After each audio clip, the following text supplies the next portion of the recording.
Hello and welcome to the Habit Coach Podcast. I am Ashdin Doctor, your habit coach, and today I am super excited because we're going to be talking about how to be interested in things, how to find interests that are so different that they are almost niche in themselves. So today we have a fellow podcaster, Aneesh Bhasin, and he has a podcast called Aneesh Thing.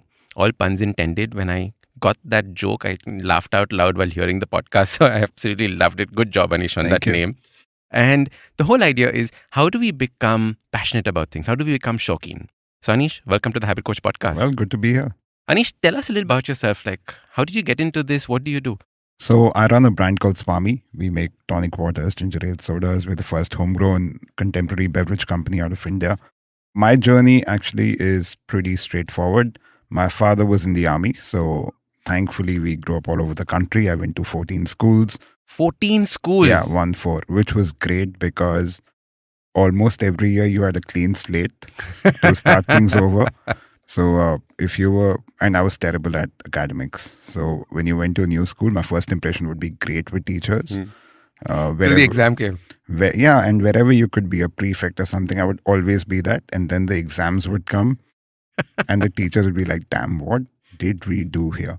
So, but you got a clean slate every time. But we were lucky that growing up in an army background gave you access to a lot of things. Mm-hmm.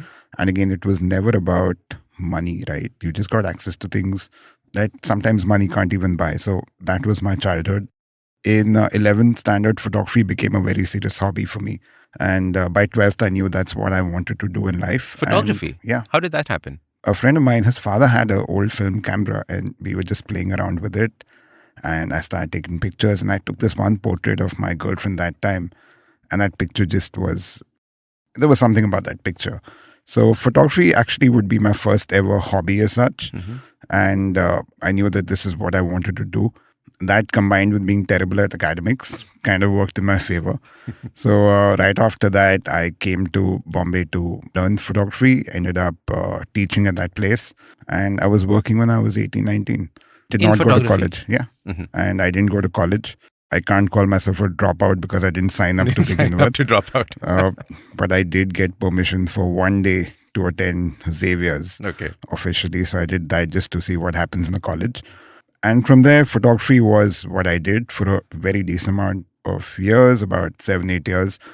But again, photography was the hobby that led me to so many more hobbies because I ended up traveling a lot. So I shot a lot for, let's say, Condé Nast Traveler, Lonely Planet, a lot of travel magazines. That exposed me to a lot of other places, other cultures. And then you just kept picking things left, right, and center. So that's my journey in a nutshell. Did Swami come out because of the army background? Like, I know, like gin and tonic is one Yeah, staple army thing, right? Gin and tonic's such a staple army thing. I don't know if you know this, but gin and tonics are an invention from India. Hence Correct. you call it Indian tonic water. So I'll quickly talk about the story just since we've touched upon it. Back in the day, for a good 300 years, quinine was the only cure against malaria. Quinine is this cinchona tree bark. So the Britishers had to have it because India had a lot of mosquitoes. And they're like, okay, how do we make this thing a little more tasty? How about we add alcohol to this? Not add sugar, not anything. Add alcohol. And straight. alcohol, then it was still bitter. So you add sugar, you add lime. That was your crude gin and tonic. And gin and tonics were being served in India before our first fight for independence, before the Sepoy Mutiny and all of that. So we've been drinking gin and tonics for a very long time. But photography led me to coffee and wine. Because of travels. Because of travel, you got used to it. Yeah, I still remember I was at a Verona station at like 4 or 5 in the morning. I was staying at some youth hostel outside Verona. So Where is Verona? Verona is about 2-3 hours away from Venice. Okay. So I was backpacking in Europe this was one of my first trips to Europe. Got to Venice train station like 4 in the morning, everything shut. Waiting for the buses to start so I could go to my youth hostel, which was slightly on the outskirts. And at about 5:30, this coffee shop at the station opens up. And the only coffee I knew was cappuccino, right? That's what you had heard of. So ordered a cappuccino and took a sip. I assumed it would come with sugar. It didn't. So that's the first time I think I actually drank a proper cup of coffee and it just tasted really good. And I was like, damn, man, I have not had experiences before. So I had 4 of those coffees, was super wired. And that's somewhere where the love of coffee started. And then you got more and more and more into that. And I think we'll touch upon coffee and other these hobbies that are very easy to get into. And it's so interesting how coffee is taken off in India, right? Like, I remember before espresso, we had espresso. Espresso, Remember yeah, espresso? of course. Espresso was how we all drank coffee in the middle of the night Yeah. next to one railway station. And And now all weddings would have that. all weddings would have that. I think when barista and cafe coffee day started, the espresso on the menu would also be the cheapest item, right? So I think a lot of people would go there and order an espresso. And just sit and sit and sit and sit. And I remember people, like, I've seen this happen in front of me, that I've seen people order espresso and then have a fight with them saying this is not what I wanted. And there have been times when I've ordered an espresso and they're like, sir, it's a shot of black coffee. Yeah, are you okay with that? Are you okay with that? Don't expect this milky whatever thing, that espresso that we were used to. But to me, again, the journey of SVAMI of my life currently, it all started with photography. Photography led me to an interest in coffee. I think the moment you get interested in anything that's taste-based, you'll open yourself up to other things. Took me to a lot of vineyards. Every winemaker, as courtesy, would make me taste wine. I had no idea about any of this. You could have given me a 30-year-old whiskey. I would have had a thumbs up and had it. So with those wine tastings, again, I got curious, got to learn. And that was my first step in the beverage space, that I got really curious and I started learning, writing, launched an app about Indian wines. And SVAMI somewhere was a very natural progression from being on the periphery to actually manufacturing and getting more into it. Fantastic. And from there, how would you describe when you choose a hobby to get into? You know, like there are so many interesting things that happen in the world, and you travel a lot, you'd be experiencing so many.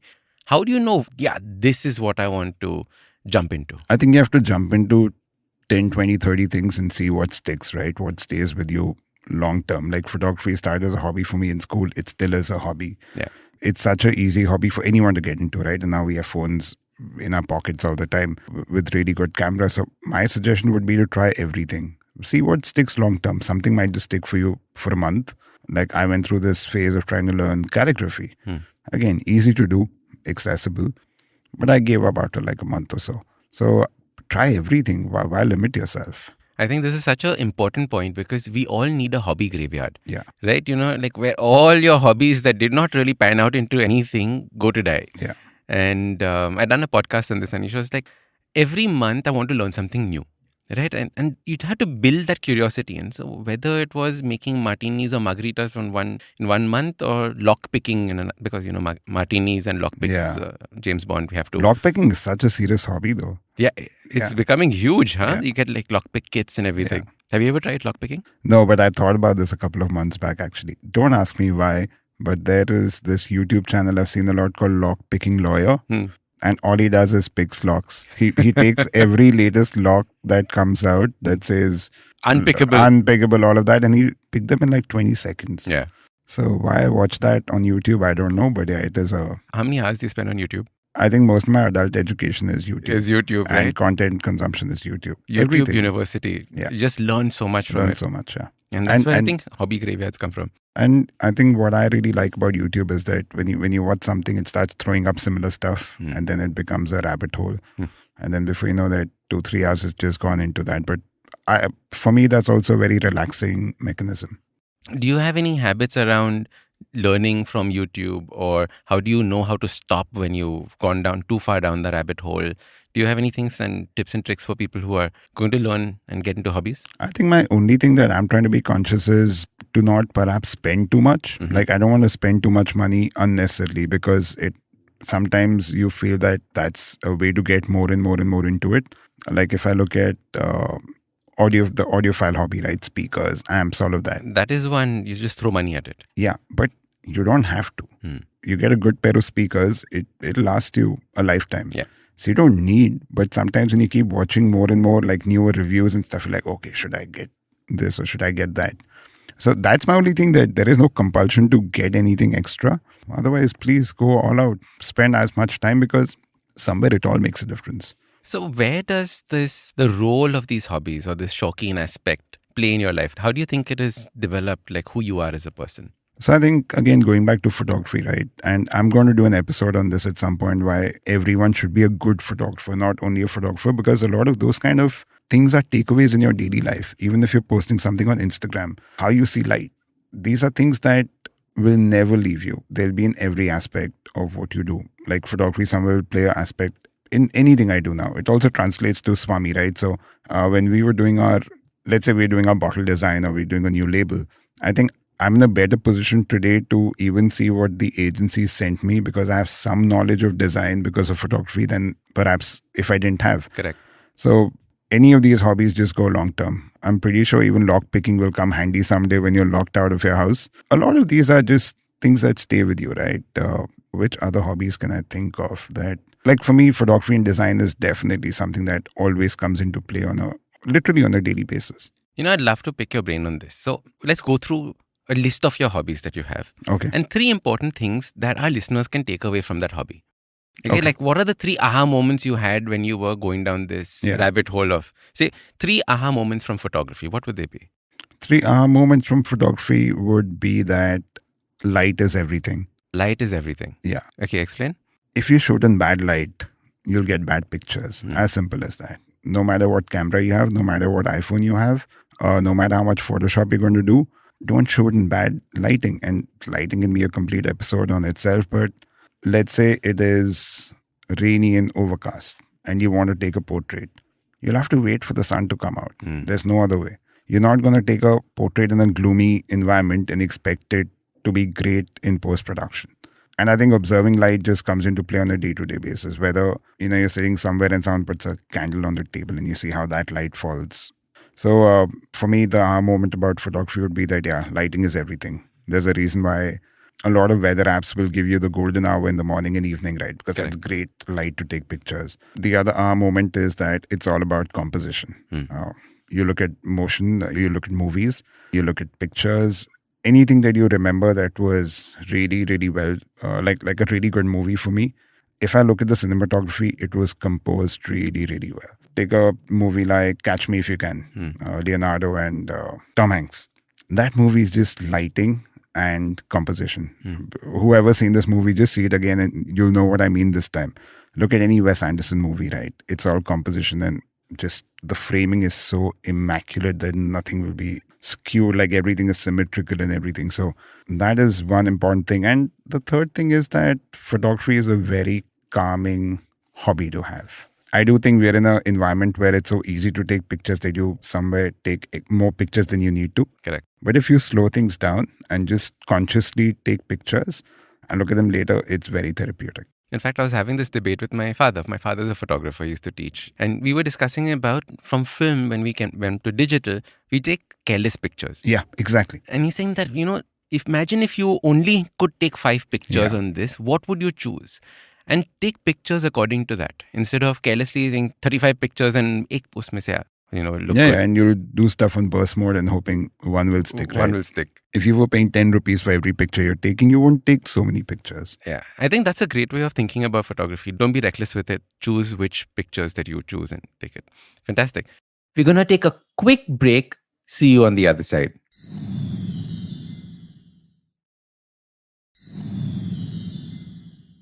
Welcome back. All right, let's jump into the conversation. So photography was passion turned into career and then obviously fueled other aspects. What is another hobby that you're very, very passionate about? I think coffee.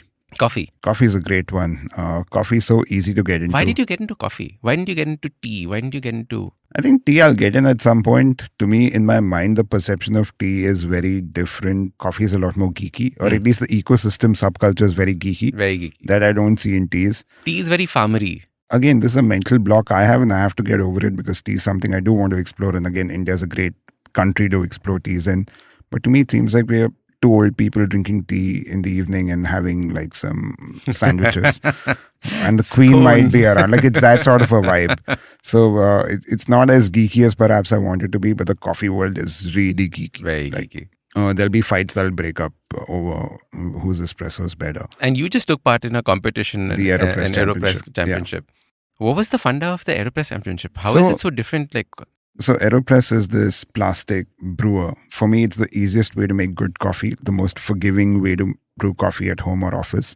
It lasts your lifetime. That thing is unbreakable. You can carry it on your trips. This guy who invented the Aeropress also invented a frisbee called the Aerobee. So crazy guy who came up with this idea of and his whole thing was, I just want to be able to make good coffee at home without too much fuss. So with the Aeropress, you have some leeway of maybe your coffee is not ground as well as it should have been. Like there are multiple, it's forgiving in many ways. So there's an international Aeropress Championship, which is now a global championship. It starts in each country with regions. So I took part day before in the Mumbai leg. So it's a knockout sort of a format. Luckily, so three people brew and there are three judges who pick the coffees. I was number one to start. So I was in the first three to start the competition. Got knocked out in the first round, the first 5-10 minutes. Did you learn something on like what you did So differently? I'll come, yeah. So basically everyone gets to brew the same coffee. Okay. The beans are the same. Beans are the same.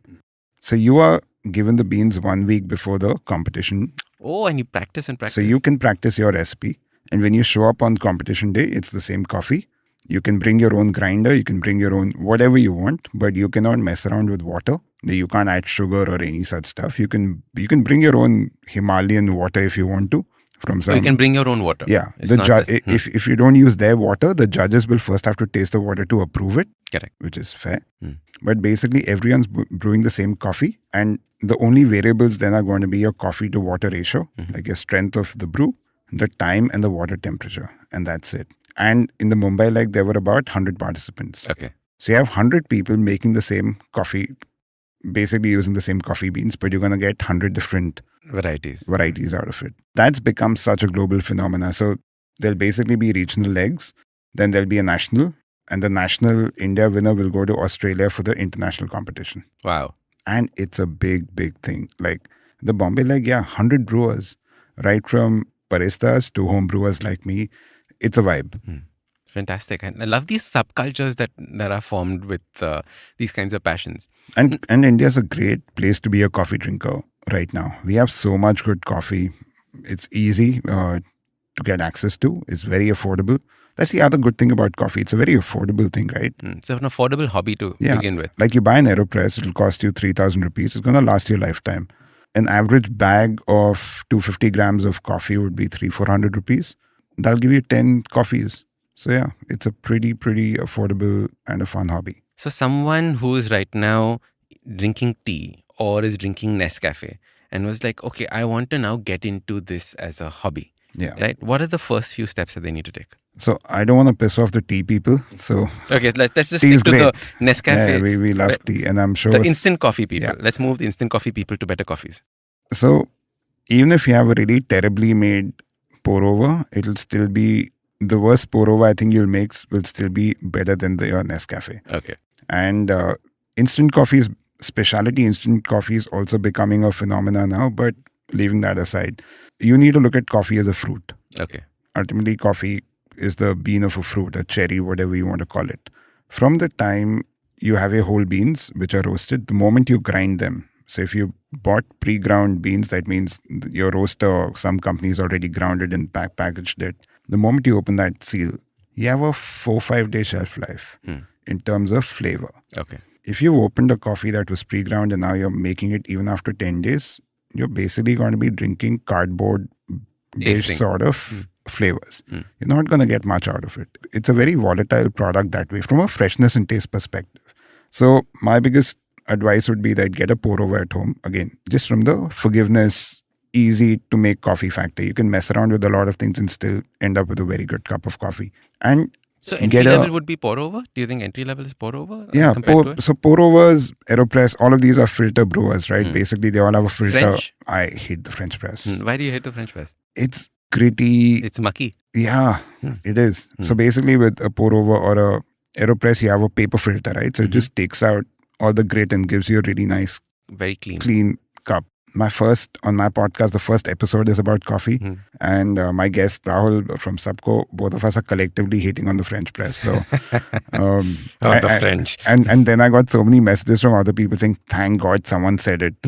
But pour-overs are Aeropress because of just getting a clearer cup of coffee. Understood. But you need to grind the beans yourself. Don't buy pre-ground coffee. Again, you can get some like a manual coffee grinder for as low as like $1,500 on Amazon.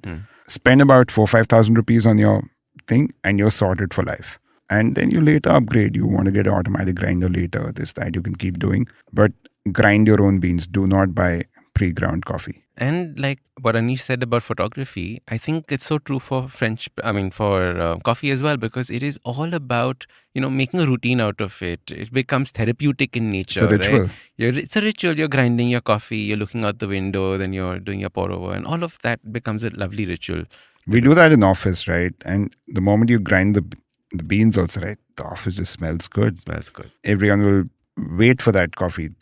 It's a ritual. Yeah, it's a ritual. So coffee is, I think, a fantastic entry into different hobbies. What is another one that you're very passionate about? I think sneakers. Sneakers. Yeah. Okay. So the whole world of sneakers is, again, there's just so much cultural aspects to it. Mm-hmm. Like, why is a brand like Gucci so much into streetwear now? Why are Jordans what Jordans are? Again, that goes back to basketball. So it's a fun hobby because there's a lot of chatter and conversation about things. Like, I had a pair of Jordans that they called the Jimmy Kilroys, and I was like, why is it called that? And then you figure out that, okay, that was a campaign. He retired, and then Nike did a whole campaign to show that he was actually still playing in the NBA, but disguised as some other player called Jimmy Kilroy or something like that. So it just goes back to those kind of moments, right? So I think sneakers and streetwear is also exciting. Sometimes not as accessible as coffee or other things. And again, a hobby where you may want to spend a lot of money, but you don't have to. You can have your 2-3 great pairs of sneakers and call it a day. It's just that sometimes you get tempted to pick up more stuff, which is, again, like, to me, that's a slippery slope that one should be very careful about, but fun hobby to be in. Because so many brands, again, you just get into why is wearing a Vietnamese skateboarding brand and just stuff like that, because every brand has some history or the other, and just fascinating to me. So these sneakers are not necessarily mind-blowingly expensive sneakers. They can be as low as 6,000-7,000 rupees. Okay. You buy a pair of Stan Smiths, Adidas, classic. You cannot go wrong with a white pair of Stan Smiths. Would be what, 5,000-6,000 rupees? That would be an entry level into the sneaker collection. Yeah. And then how would you go about finding out about the history and stuff like that? Again, YouTube University? There is so much stuff on YouTube. How did sneakers become a thing? There's a podcast episode for that. That's one of my episodes as well on my podcast. Again, it's just fascinating. I think for a lot of people, Jordans have been the gateway into sneakers. It comes from basketball. And then again, sports and all of these things go hand in hand, right? So to me at least, and I'm by no means am I a authority on sneakers and streetwear. But I think for a lot of people like me, basketball had a very big impact. So you were a basketball fan, then it moved into the Jordans, etc. Although having said that, I think Jordans are really uncomfortable to run in. Mm-hmm. So I don't know how they were playing basketball in those. Like just running up and down the court. Probably 2 inches to your vertical. But just running up and down the court wearing Jordans highs, which I'm wearing right now, it doesn't seem that practical. So I have PTSD with sneakers because when I was a kid growing up, my parents were ruthless on the price of things. So they said that no shoes more than 1,000 rupees. And I was like, so in my head, somewhere it is stuck that, shoes should not be that expensive. So I was at a friend's house and this person had just come in buying 4 pairs of sneakers from Nike. And like he's a sneakerhead. And he's asking me, what shoes am I wearing? I was like, something from Amazon. I don't know what. It was the most embarrassing. But growing up, we had no access to any of this. Nothing. I remember, and again, we mostly lived in small towns apart from 1 year in Bangalore. And then Bombay was the only bigger city I'd ever seen. But I think we got all Indian brands like Action and stuff like that. That was it. There were no other options. Can you become a sneakerhead on Action? Can you start new history for? So I think Campus is making a comeback. I'm seeing a lot of hoardings. Mm-hmm. But the funny part is Bata. Bata has a complete rip-off of a Jordan sneaker. And I want to get that just for that kicks. purpose. It's an absolute rip-off of an Air Jordan 4 for $4,000. I actually want to go to a whole sneaker event wearing that. I think that can be a lot of fun. Chale, let's go buy this. Yeah. It'll fall into my budget. It's really funny to see that sneaker. I don't know how Bata's doing that. But how do you manage your money with these kinds of hobbies? Yeah, won't it be one like little pit that you build and just keep throwing money into it? So let's look at another hobby that can be extremely expensive. Watches. Okay. Right? There's no limit on how much you can spend on and go watches. into millions. Yeah, you can spend millions literally on watches and there's no end to it. But you can also get a mechanical watch for 2,000 rupees from HMT, which will, again, it's a classic. you cannot go wrong with it. It serves as a dress watch. Like you can wear it with a suit. You can just wear it casually. So that's a great hobby that you don't have to actually break the bank to get into. 2,000 rupees, 3,000 rupees for a mechanical watch. What more do you want? And a lot of that technology is from Citizen. So most of the watchmaking know-how for HMT came from Citizen. And of course, a joint venture between the Indian government and Citizen. And I'm not sure how many other people might have been involved in the project, but that's how it's so cheap. And it blows my mind. $50, like anyone who's listening from not from India, for that price point to get hand wound watches is crazy. It's unbelievable. And especially because of them threatening to shut down. Yeah. Everyone suddenly said, That's how I got into it. Did you buy the entire collection? I have about 42 HMTs. So again, I would not suggest anyone to do this. Yes. I did this from that point of view that, okay, HMT is shutting down. Value will go up. And no, not from the value. Just that, okay, let's just get these. Where do you keep 42 watches, Aneesh? I have those watch boxes, but then where do you stay? Then you have to move out of the house after all of watches these and things. sneakers and vinyls. But what HMT did, and they still do, they announced some good 4 or 5 years back that they're shutting down. So everyone was flocking to get HMTs. Everyone as in our hipster, whatever community. HMT's website is still live and still has products. And every week some new product will show up. That means that they've not shut. So when they announce this, you would end up picking up one watch, two watch. Then you would suddenly say, hey, this one's back. Must only be one or two, right? Let's just pick it up. And then I joined this one HMT Facebook group, which I'm so happy. Like I don't have Facebook on my phone anymore. But they would keep saying, guys, there's 2 more watches have shown up. And then everyone's running to buy those. So I fell in that HMT trap for a while. And then I was like, you know what, I have enough. I have 2, 3, like a HMT Pilot is a classic one. There's one. So there are multiple names they have. Most of the handbound, the internals are the same. And for the automatic watches, the internals are the same. Then cosmetic changes on the dials. But HMT is a great way to get into watches without breaking the bank at all. And I think this is the whole thing about getting hobbies, getting interests, because overall you become an interesting person. Yeah. Right? And you can have a conversation with almost anybody you meet because your interests are so varied. It becomes just so easy to talk to people with. Yeah. And so many people have spoken to me because of the watch I was wearing. And again, none of these are expensive watches. None of them will. I think my most expensive watch must be 20,000 rupees. That's it. That's it. So you haven't sold a kidney yet for a watch? No. Even what I'm wearing, the Moon's watch, which in resale is selling for like 5 times the price. I've got it on retail, so I will not pay extra for a watch. But yeah, there are watches that you'll spend lakhs and crores on. I am nowhere there, and neither do I want to be. But it's just fun to find affordable, nice, easy watches. All right, so that was Aneesh, and we were talking about how to become passionate, how to create hobbies, because the more interesting things you do, the more interesting you become. Now, this was part 1. Do make sure you listen to part 2. Now, if you like this podcast, don't forget to check out other interesting podcasts on the IVM network. You can listen to us on the IVM Podcast app or ivmpodcast.com. You can also follow us on social media. We are at IVM Podcasts on Twitter and Instagram. If you want to reach out to me, I am at Ashdin Doc on Twitter and Instagram.